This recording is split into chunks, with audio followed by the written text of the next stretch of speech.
আসসালামু আলাইকুম প্রিয় বন্ধুরা। আজকে আমি এই যে একটা চেক বল নিয়ে আইছি। এটা হচ্ছে পিতলের চেক বল।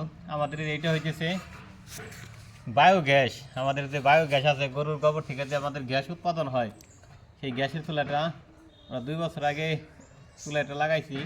এই বায়োগ্যাসে কিন্তু এরকম বড় যে দেশে যে ডিজিটাল গ্যাসের চুলায়, ওই চুলায় কিন্তু লাগে না। কিন্তু ওই চুলাগুলো এই চুলার সাথে কাজ করে না।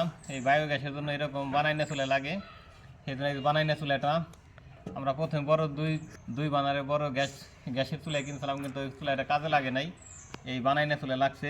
কিন্তু 2 বছর পরে আমাদের এই যে গ্যাসের যে চাবিটা, এই চাবিটাই ক্ষয়ে গেছে আর কি, নষ্ট হয়ে গেছে। এখন গ্যাস এনে লিক করে, এই দেখেন না যে কত তার, এগুলো কিন্তু আমরা অনেক দূরে আমাদের গ্যাসের কাছে টাইনে নিয়ে আইছি যেভাবে পাইপ দিয়ে।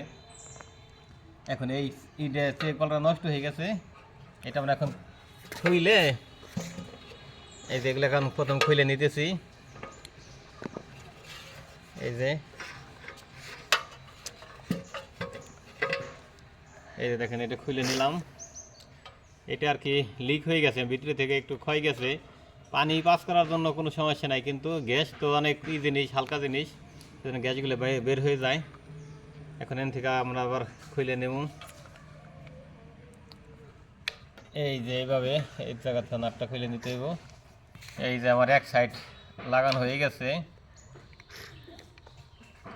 নাটটা আমি একটু টাইট করে নিলাম, কারণ টাইট না হলে গ্যাস বলে কথা লিক হইতে পারে।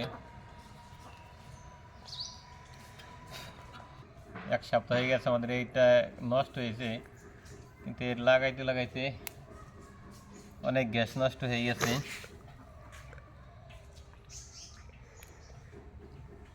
বিসমিল্লাহ, এটা ওইভাবে সুন্দর করে দিয়ে এখন টাইট করে নেব।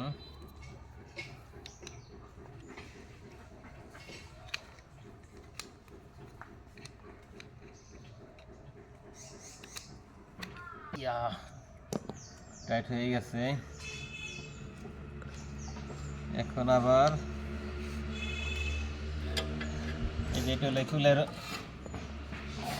মুখে, দেখেন এদের কিছু নাই, গ্যাসের কি পাওয়ার, এইটার স্পিরিটে এখান থেকে গ্যাস এটার মধ্যে চলে আসবে। এখানে কিন্তু আর কোনো পাইপ নাই, শুধু এই যে সাধারণ একটু সরু দিয়ে এই যে এটা এখানে দিয়ে দিয়েছি। এখান থেকে এখানে আবার এই যে সেটটা পেঁচাই নেওয়া লাগবো। এই এখন আমরা এখানে লাগাই নিব।